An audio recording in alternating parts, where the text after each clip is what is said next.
Hello all and welcome back to Fun FTC. I'm Aabhas and with me tonight are my co-hosts Rahul and Zac. Tonight we're kicking off our new Decode season, the game breakdown and discussion show. We want to take a dive into 3 different elements of the game that we think all teams should be thinking about if they want to compete with the best of the best. And we want to give some predictions on what we think gameplay will look like as the season progresses. We'd love for you all to put any questions and comments in the chat that are relevant to our discussion, and we'll try to answer and bring them up throughout the show.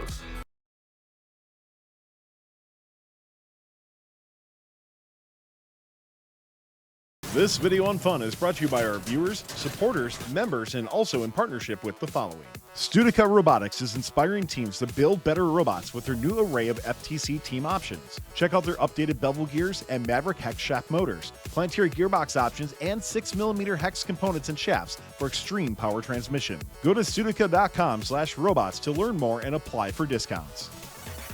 True competitors know that every second counts. That's why Kettering University challenges you to dive in right away as a first-year student. Participating in robotics programs helps Kettering students secure a valuable co-op. Whatever your interest, Kettering gives you more space to work faster and win faster. Learn more at kettering.edu/first.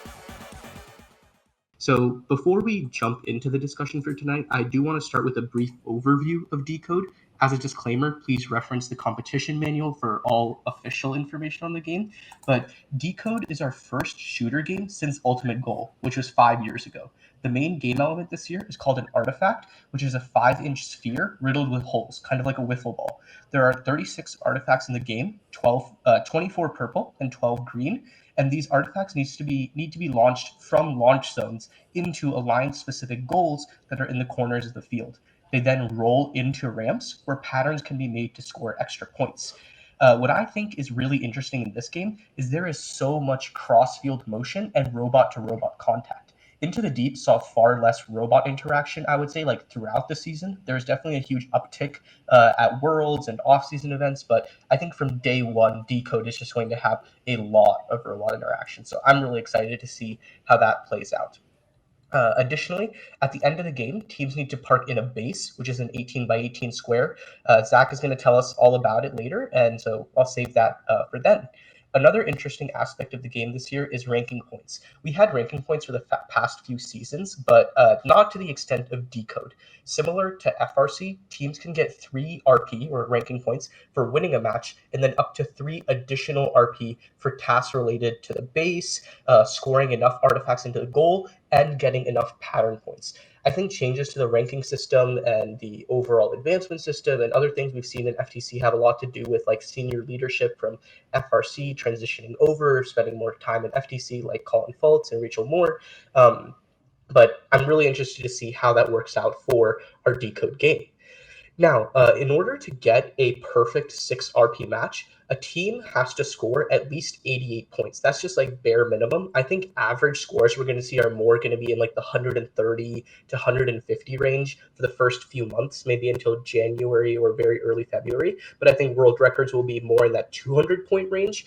But we'll just have to see how the season goes. I know last year I said I think the Into the Deep world record is going to be like 400 points, but teams smashed that. They went all the way up to 540, even higher. So it'll be really interesting to see how the points go. The last thing I want to mention before we dive into the strategy is that there are 2 main rules that teams need to pay attention to that have changed from last season. First is that robots may never horizontally extend beyond the 18 by 18 sizing constraint, but may extend vertically past this in the last 20 seconds of the match, provided you aren't in a launch zone. And second, you can only have 8 motors and 10 servos on your robot this year as compared to 12 servos in the past. Zac, what do you think about that decrease in servo limit? I think it's really interesting. Just like it really will limit some of the degrees of freedoms teams can use. But I think with the shooter game, I think we're going to see a lot less just with the amount needed. So I think it actually plays a good role in limiting the amount. Mm-hmm. Yeah. And Rahul, what about with the whole like change in ranking points and stuff like that? How do you think that'll affect matches and how rankings go for qualifications? Yeah, I think it's really interesting because it'll give teams who perhaps don't have the best chance in a match to secure some ranking points, which can definitely help them. And with the advancement changes, your qualification rank does play a part into your advancement points. So those ranking points are really important other than just for seeding. So I think, yeah, it's definitely a big change, and I'm excited to see how it's going to go. For sure. All right. Well, I just talked a bunch. Rahul, why don't you start us off by going through like general game strategy and what you think this season will look like? Yeah, so this year is obviously a special one in FTC, being, as Abbas mentioned, the first shooter game in quite a few years. But what I really like about this game is that it's not just a pure shooter game. There's a lot of variety in the tasks with the motifs, the pattern scoring, and the end game tasks with the base that makes it a really unique game and something that's definitely going to be a lot of fun. Firstly, I'd like to discuss the differences between bots that can intake from the ground into a shooter and bots that get that get artifacts dropped into them from the human player, like many of the starter bots that we've seen today. While intaking from the ground is definitely beneficial and going to be prevalent at higher levels at worlds or regional championships, I really like how it's allowed for human players to drop them into robots themselves, because every year we've seen that transfers are really difficult to make them reliable and consistent, and just transferring into a fast and high spinning flywheel can be a very difficult challenge for many newer teams. And I think that giving them the opportunity to let human players drop them in lets them focus on getting a more consistent flywheel rather than having to devote a lot of time in their season to the transfer into the flywheel. Uh, So, Rahul, quick question on you there. You know, from the game manual or competition manual, it says you can only store 6 artifacts mhm. outside of the field at a time, right? So how do you see teams interacting with that? Like you'll get your 6, that's like easy enough, right? But how are you going to do that later in the match after you've done those like initial 6? How do you refuel or refill up that human player station? And Zach, if you have thoughts, I'd love to hear them. Yeah, I'd imagine it would be kind of similar to almost specimen scoring this past season, where teams would kind of push them into the human player zone and then let the human player pick it up and drop it into their robot. And it would allow an easy way for teams to be able to load that in. But yeah. And I'm also seeing there may be some interesting strategies where it comes down to not always releasing every artifact from your ramp, because that will starve the other team's launch area, especially when all of them are scored, because you can't touch the other team's lever. And so I think that would definitely bring up some interesting strategies with that. For sure. Yeah, Rahul, why don't you continue though with general game strategy? Yeah, the next really cool factor that I liked of this game was the whole motif scoring aspect. I think the randomization makes it, and the fact that the ball capacity is 3 balls with that purple, green setup in the randomization sets. That's going to be really interesting because teams are going to, at higher levels, going to need to figure out a way to sort or perhaps to reject balls, because if you want to get those extra double motif points, you're going to need to get the patterns in the correct order, which means it just intaking them in the order that's presented to you would not be the most optimal. And I think in FRC games, we've seen a lot of cool mechanisms to do that, such as like spin dexers and things like that. But fitting that on an FTC scale is like extremely difficult. But if teams are able to pull that off, that would be extremely cool. Yeah, and Rahul, one point there about this whole like motif making. I feel like there are a lot of points where this can go wrong, right? Like obviously first, as you mentioned, when you're intaking, you need to make sure you collect them in the right order. But what we've seen is when you shoot them as well, it's not necessary that the first ball you shoot is the first one that goes in, especially when you're shooting them in rapid succession. This is something I'll talk about later.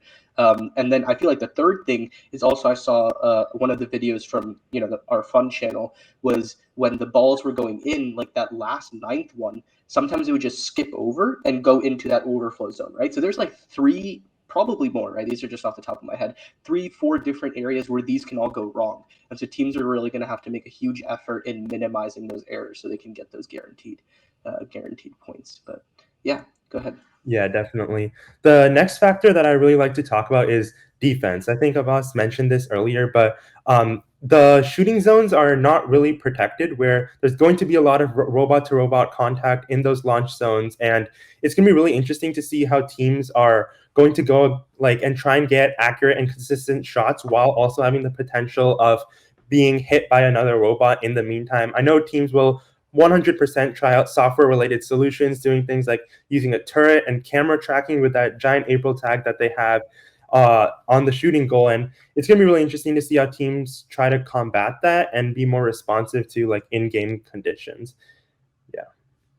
For sure. And with that defense, Rahul, I think the question also comes into drivetrains. Zach, I want to get your thoughts on this. I think there are really three main drivetrains: Mecanum, six-wheel drive, and I think we can say swerve. This is a very swerve-friendly game as far as the field is concerned. Zach, what do you see teams going with? Do you just see again everybody running Mecanum, or do you really see the rise of other types of drivetrains this year? I think we'll definitely see a rise of some other types. I think tank could also be a very viable drivetrain this year because of the defense aspects of this game. Swerve is going to be definitely a key aspect. I know my team has been pushing a lot to actually look into that. And so just with the different strategy of having that traction of a tank, but the movement of Mecanum, I think that we'll definitely see a very large mix of different drivetrains throughout the season. For sure. Yeah, I can't wait. I think we will definitely see more swerves this year than any other season, which isn't like a crazy prediction or anything, but I'm really excited to see how it plays out and especially how they play against each other because we've never really seen a swerve versus swerve match, so that could be very exciting. I think. Yeah. Well, that's great for general game strategy. Zach, why don't you start us off talking about how we can collect these artifacts? Absolutely. Well, this year, I see the game opens up a lot of creative possibilities for how teams can pick up and manage artifacts. One of the first big decisions teams will actually have to face is choosing between a ground intake and a human player intake. The human player can reach into the field, drop artifacts directly into a robot, and it's incredibly efficient during teleop. It comes with that limit during autonomous where you cannot actually drop anything because the human player is inactive. While on the flip side, ground intakes offer full field flexibility, but come with their own challenges of having to pick up from unpredictable positions or even potentially clocking if it's too wide or poorly tuned. Rahu, I want to get your take on this. Do you think teams will lean towards more of the HB intakes for reliability or the ground intakes for versatility? I think early season we'll definitely see a lot of human player intakes, but going later on, I'd see teams would get their transfers working, get them feeding into their flywheel correctly, and we'll definitely go because I've in a lot of FRC games we can kind of see this where there's a lot of cleanup involved in terms of missed shots, balls scattering around the field, and I think the ability to pick those up without having to go to the human player would be really beneficial. Yeah, on top of this, building a little bit, I think the next question is also double-sided intake versus single-sided. What do you guys think? I think the top teams just have to have a dual intake. I mean, in Ultimate Goal, you could get by without having one during like the virtual part of the season, just because with those like drop-down arms and stuff, you could really contain the rings to the front of the field. But like with Velocity Vortex and a lot of FRC games like Crescendo and 6,000 RPM. a bunch of others, it's very, very important to have that dual intake. Zach, do you think we'll see a lot of teams pulling this off, or will this just be like a very elite thing? I think this will probably be a very elite thing. Just thinking back to Crescendo FRC, I know we saw, I think one of the main teams actually did the two-sided was Robotics 118. Well, I think a lot of the top teams only went that one side, but I think it was just simpler. And I think we may see that this year of teams just trying to get a really nicely tuned and efficient one-sided rather than a two, because I think with the turret system, you can definitely get away with one just spinning and constantly aligned with the goal. Cool. Yeah, let's go ahead and talk about some intake mechanisms, Zach.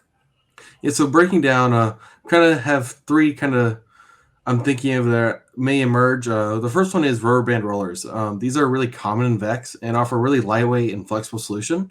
These are really easy for like quick prototyping and low resource teams, and I really think these would be great just because of their ease and compliance around game elements. I think we could definitely see this easily picking things up. And the next one I really want to show off is a top and kicker roller. This is a classic FTC setup. We've also seen it in FRC's 2017 Steamworks game. It's really cool to look at because it used the exact same size of balls as this year's artifacts. And so we definitely take a lot of inspiration. And we can see in Robotics on the screen here, their intake, it can just rapid fire them in. They are intaking tons at a time, and this is due to their really nice just two roller system that quickly pulls them up, and you can see that they're intaking later in this video where they're intaking like piles of them where like Rahul said that cleanup kind of idea. And so I would definitely think that'll be a big thing we'll see here in this season. Another way is just the human player drop systems that we've been talking about, and the story about the Studica, Goboda, Rev, and AndyMark. these rely on a stopper and releases when the flywheel spins up. And I think these are really simple and fast. We'll definitely see these early on. Yeah, I think those are a bunch of great points, and that Robonauts Steamworks example, absolutely fantastic. One question I want to bring up for you guys though is in regards to like intake width. I think we see a lot of different variations on this season to season. Ultimate goal intakes. I'm just going to keep referencing that were super wide. Pretty much the entire robot. Then we went to Freight Frenzy. Everyone had like very narrow intakes, and it changes year to year. Rahul, do you see teams going for like more than 5-inch wide intakes, or do you think everybody will just have like 5, maybe 6-inch wide intakes? I think I definitely see teams going for really wide intakes. I think we can see this in seasons like FRC Rapid React. A lot of teams, they had intakes stretching across almost in the entire length of the robot. And I think with balls going all over the field rather than one concentrated location, as well as the capacity limit being 3 and that you can hold in your robot, having wide intakes will definitely be versatile and helpful if you can successfully transfer it into the rest of your mechanism. Cool, yeah. And Zach, what do you think? You agree with Rahul, or you're more on that narrow intake kind of side? I absolutely agree with Wahoo. I think we'll definitely see those wide intakes because these game elements are quite large, especially towards the 18-inch size limit. And I think we'll see with just a circular object, it's going to be much easier to intake with a wide instead of just a skinny because it may be a odd shape. Cool. Yeah. Before we jump into the next topic, I think it's time for a giveaway. We have new Decode inspired FTC shirts, so we'll bring on Tyler to tell us more about that. Hey, thanks, Aabhas. Yeah, we are giving away a new Decode inspired shirt that our editor Samantha has put together on here. So if you're interested in winning that, all you got to type in is Decode. That's your opportunity to win. YouTube subscribers get 3 times luck for that. So you can see it on screen. We also have some stickers as well too. Type in Decode. We'll draw for that in just a little bit if you're watching live. Awesome. So there are 3 main subtopics I want to discuss briefly regarding scoring artifacts. So that's going to be turret versus no turret, how to index and store these artifacts, and what game strategy will be like at a high level. So starting with that, and before we jump into that, I think it goes without saying, pretty much every team is going to have a flywheel-based shooter. We've seen some like catapult strategies and things like that, which I think a few teams could try. But I mean, a flywheel shooter is really what you have to go for when you need this rapid cycle times, which is exactly what you're looking for with our Decode game. And what really drives the decision for shooter architecture, in my opinion, is whether you're going to be shooting from that audience side launch zone or that goal side launch zone, as I'm calling it, right? Those are 2 drastically different shots. With the audience side, when you're launching from all the way the front of the field, I guess you can say, that's like a 12 to 14 foot shot versus when you're shooting from near the goal in the launch zone area, that's going to be just like a 6-foot shot about. And and also your angles are going to be completely different. Rahul, in your experience, do you see a lot of teams going for these super far back shots, or what do you think? I think definitely an autonomous to avoid alliances hitting each other. One alliance stays on that side to complete those sets of artifacts. But I could see teams doing it for if they ever cycle balls from the human player, because those balls are closer to the human player zone, which means that it would be less of a cycle time to go from there. But I think going from the shorter side is definitely a easier option. And no matter how software accurate you get, the farther you get, you're going to have more inaccuracies. So I think definitely teams have to consider that. For sure. And I think the other things teams have to consider is when you're trying to make shots these far away, the things that you need to add like the little things, right? Like the little optimizations that really make a difference in your shooter, whether you're going to add like more backspin on the shot by having a counter roller instead of a smooth hood in the back, or whether you're going to add a like articulating hood so you can really tune your shot angle super, super well, because that shot angle just changes drastically between where you are on the field. So I think now I want to jump into the turret discussion. It's a really big question for a team whether they should have a turret mechanism or not. We saw a lot of back and forth on this in Ultimate Goal. Many successful teams had one. If we look at those MTI matches, I think we have the final and one of the MTI semifinals on the screen coming up. 2 of the teams in there had it, 2 of the teams didn't. All of them scored a bunch of points. Zach, what do you think? I definitely see a turret being useful in this game. I think it would definitely be useful just because being able to shoot from anywhere on the field, I think that's going to be extremely almost needed, I believe, just to increase the match play. You may also see a few teams using a PID to turn, just to automatically align instead of that turret system. Mm-hmm. Yeah, I think it'll be really interesting. The biggest advantage I see of a turret is when you have robot contact, right? If you're hitting a robot, no matter how good their PID is, and it's just the drivetrain, they're gonna shift. They're almost definitely gonna miss that shot. With a turret, I don't think it's a guarantee that the artifact will go in, but I think it's much more likely that it can compensate quick enough. And I think as servos have gotten better and high performance components have gotten more accessible to FTC teams in the past few years, we're going to see a lot more of those turret mechanisms. Now, talking about storing artifacts, Rahul, you mentioned this earlier with the Spindexer. Do you guys see a lot of teams trying to build this, or do you think teams will really keep it simple and just, you take the 3 in whatever order you get them in, you can spit one out and shoot it like near kind of if you want, and not throw it all the way into the goal, or otherwise you shoot it all the way in? Zach, what do you think? I think we'll see a lot of just straight shooters. I think we'll see those indexers with a lot of high teams or elite teams. I think, but with some of the, I'd say mid to low level, we'll definitely just see the straight shooting.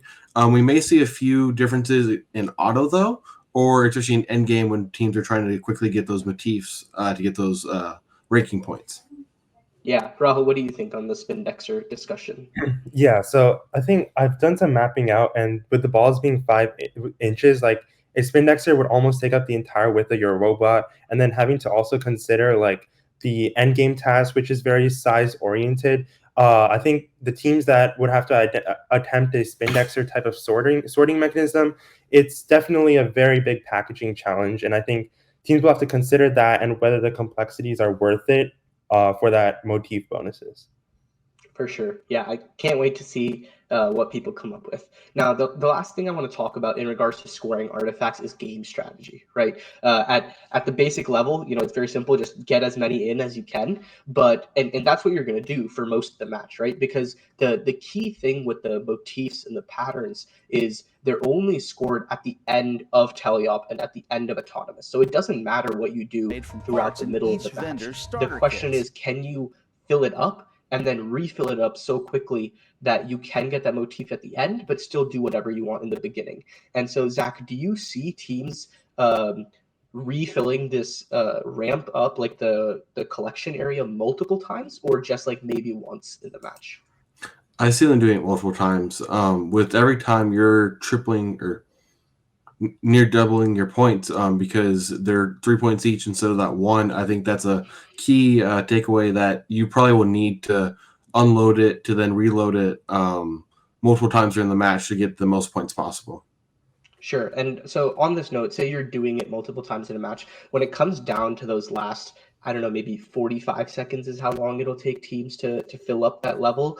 Rahul, how do you think teams will coordinate shooting in, right? Because it's not like you can have only one robot. Maybe you'll have only one robot that fills up the entire collection area of the ramp while the other one is playing defense or something like that. But if they're collaborating, how do you see teams trying to continue making those patterns? Do you think one robot will have all the green ones, the other one all the purples, or do you think it'll be like everybody just tries to collect one pattern at a time, and then shoots all those 3 in and then goes to the next 3?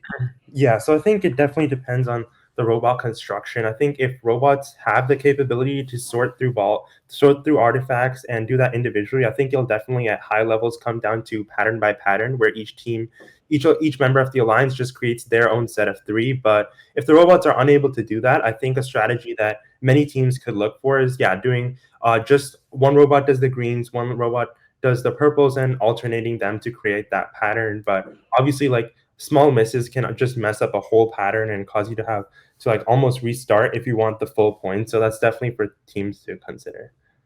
Yeah, the two things I want to say here that I think are really critical is patterns are like partially scored, right? You get 2 points for every artifact that is in the right location for that pattern. So if you mess up once, you're only going to be losing 2 points theoretically. So it's very different from the mosaics a few years ago, right, where you had to get the entire mosaic right. It wasn't like you just got a couple points if you had 2 out of the 3 tiles of the pixels correct. So I think that's really important for teams. And the other thing that I think is important is it could be really, really interesting if we have one robot that's like trying to play defense the entire time, and maybe starve the other alliance of whatever colors they need, whereas the other robot is just taking those shots in consistently. But yeah, I think that's enough for artifact discussion. I'm really interested to hear, Rahul, your thoughts on the whole endgame and the base. So take it away. Yeah, so I think this is one of the most unique endgames ever in FTC, fitting not just one, but 2 entire robots in an 18-inch by 18-inch base. To recap this task, each robot has to park in an 18-inch by 18-inch square with 5 points for partial and 10 points for fully in, as well as a 10-point bonus if both robots are fully in, which continues to embody the compatibility theme of this challenge, which gives the alliance a total of 30 points for getting both robots in. Additionally, the robot's allowed to lean over the square barrier. Just the only rule is that the points of contact must be contained within the square. And while this challenge is the first, there's definitely a few FRC games which we can take inspiration from. For example, FRC Citrus Circuits utilize their support of their alliance partner to balance on the balance board with these long bars that pivoted their entire robot. And I think these ideas of doing some sort of buddy climb or compatibling with your alliance partner is definitely going to be interesting that a lot of teams are going to consider. In FRC 2018 Power Up, some teams engage in a buddy climb strategy, also climbing together in the endgame period, which is definitely something that a team could look to do if they want to get their alliance partner also in that spot, even if their alliance partner hadn't pre-planned something to get them into that 30-point bonus. And in this year's FTC task, I'd imagine that many teams would take inspiration from some sort of buddy climb strategy, which is not only crucial for winning the match, but also in securing that movement ranking point. One similar strategy would be to pivot your robot slightly to get your front wheels off the ground. We saw teams such as Roti-D2 do this to achieve an level 3 ascent last year and get tilted. And that would allow only your back wheels to be contacting the ground, which would give your alliance partner more space in that 18-inch by 18-inch square, but it would definitely still be a tight fit. Another might be Yeah, Rahul, with this whole like idea of tilting your robot up, I think we've seen some discussion in the community about like having the 2 robots hook together. Zac, this question to you: do you see some sort of like open hook model or design coming out in the community where everyone can just like, as long as you have this hook positioned 12 inches, 13 inches off the floor, any other robot can always hook onto it as long as they're also at the right angle? Do you see some sort of design taking off like that, or what are your thoughts? I definitely think a team will open source a few designs I think would probably pop up, and we may see one dominate the market of just a hook system that you have to have either the hook side or the bar side. I think we can definitely see those popping up and possibly being used in some of the smaller areas. Well, I see some of the ideas Rahul had with the buddy climb in some of the more elite areas where you may not be able to rely on teams doing it by themselves. For sure. Yeah, I think also a couple years ago in Center Stage, when the plane came out, we were like, oh, everyone's just like, someone's going to make like an open plane solution, and then everyone's just going to use that. That didn't really take off as much, right? So we'll see. We'll see how it goes. I think it could be really, really cool if the community did come together to do that. But teams always have creative solutions. Anyways, Rahul, back to you. Yeah, so that was another point that I wanted to touch on, was that this design convergence where teams would end up over the course of the season going for a similar idea. And one really crazy solution that's kind of shown in the game video is using kind of 4 stilts on your robot and having a really wide drive base and sort of lifting your robot off the ground to let another robot drive under. And I think that would definitely be very cool to see, but whether the complexities are worth it and the extra weight and other factors, it's definitely something, if there's another simpler solution, could be better for teams to go after. For sure. Yeah, I'm really excited to see how the base scoring evolves over the season. And I think there's 2 other really key factors here. One is that, as it says in the competition manual, the value of these tasks can change and stuff. So I personally feel like at this point in the game, it's not valued enough to get both robots fully in the base. Like it's only 15 extra points, right, Rahul? And so I feel like that's not enough to like fully swing a match or like fully decide it. So, if it were to be bumped up to like 20, 25 points, maybe, I think that could be really huge. And then also like later in the season, if you notice in the competition manual, it says that the number of points you need to cross the thresholds for the ranking points can be changed for regional championship and for worlds and for later competitions. How do you guys see that changing in the future? Zac, specifically in regards to the base and the leave scoring, do you think first will make it so you need to have like a perfect end game in order to get that ranking point, or do you think they'll give a little bit of leeway? I think at the premier event and worlds level, we'll definitely see that perfect idea. But looking at the current ranking points, you only actually need one full inside and then two leaves to actually get that movement ranking 16. point Yeah. in the starting. And then going to those regional state champs, you're actually only looking at 21, which is just a partially inside. So as long as a wheel can be inside that tape zone, I believe that we'll see very common in these smaller championships, and then growing to that perfect in the worlds and premier events. Yeah, and while we're on this topic of ranking points, I want to talk about how these will transition or improve throughout the season. Rahul, with the goal ranking points, currently an alliance needs to score 36 artifacts total through the square in order to get that goal RP. Do you see that increasing throughout the season? Do you think teams will get this on day one? Like obviously the movement ranking point you should be able to get every single match. How often do you think teams are going to be getting this goal ranking point November, October, early season? Yeah, I think that at the early season, I would say it's not too common, but once a team gets their robot like actually functioning and fully working, I feel getting like you can cycle 3 artifacts at a time at a pretty quick rate. And it's a pretty quick cycle compared to some past seasons such as specimen cycles. And like I think teams could definitely quickly surpass that 36 limit, which would make them increase that even further. Mm-hmm. Zac, what do you think?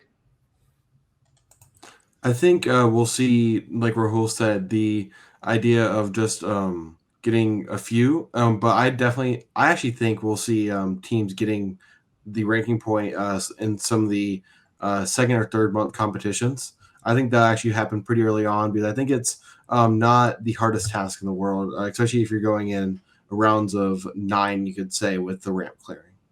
So just for reference, in Ultimate Goal at MTI, matches, like pretty high scoring matches, had about 39 to 40 rings scored in the entire match, right? Into the high goal. So that was at MTI, and that was at the end of the season, right? And that was 39 rings with two teams going at it. So I feel like this is going to be a little harder, and it's not going to be like an every match. This is like a guaranteed ranking point kind of thing. So we'll see. And then I guess the last question I want to ask before we end for the night is in regards to the pattern ranking points. So for now, you just need 18 points due to like 18 pattern points. So that means you need like 9 artifacts in the correct locations in order to get this. Do you guys think we can get that entirely in autonomous? Do you think we'll see teams that fully fill up that collection or the classified area of the ramp fully in autonomous, or you think it's going to take some time for that? I think it's actually going to take some time to get the all 9 in auto. I definitely see that ranking point being popped up or scored in the first competition just because you can get 5 in auto and 4 in endgame. I don't think that's too difficult just to get that about 50% range right.